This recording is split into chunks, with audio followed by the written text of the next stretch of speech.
When I first heard about the Community Radio Act of 2010, my ears pricked up. It sounded like something I'd be interested in. I didn't necessarily think I'd get involved at that point, but then the following month, in January of 2011, I met this guy, Chet Gardner, who's like an old hippie that used to do a show on Free Radio Berkeley, and he wanted to get a number of LPFM stations going around Tucson, and that sounded great to me.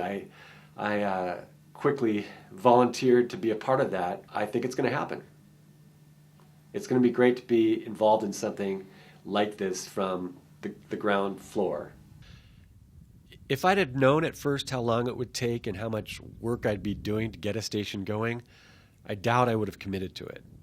Getting something going here in downtown Tucson has been pretty time-consuming, but it's also been a huge learning experience. I've done stuff that I never thought I'd do, like write a business plan and forming a corporation, a nonprofit corporation.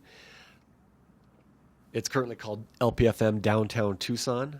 I think we'll probably come up with a name once we get the license from the FCC. The station will be housed at Access Tucson, and the executive director there, Lisa Horner, has been extremely accommodating and helpful. She's part of the team. And it's just great to be associated with an established public media outlet like Access Tucson. It's been around for 30 years. Music is my passion, rock and roll mostly, but I have respect for lots of different types of music that I don't necessarily listen to.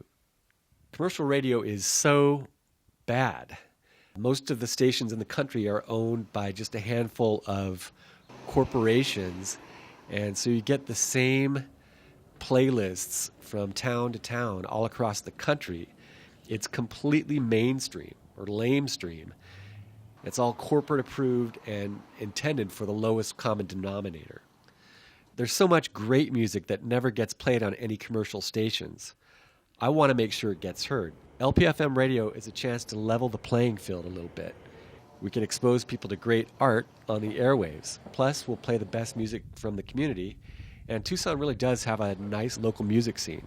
We can also help the community by running public service announcements and get the word out about important causes. We feel like the left-wing perspective is really underrepresented on the radio dial in particular, so we plan to have some talk shows too.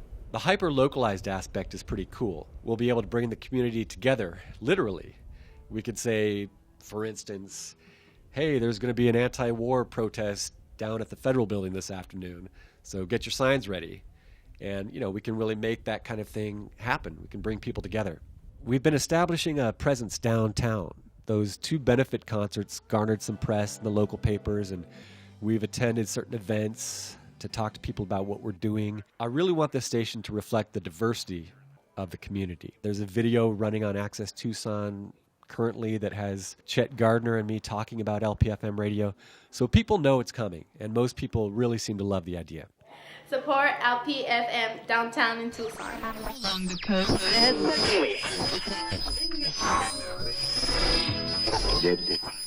In Prague.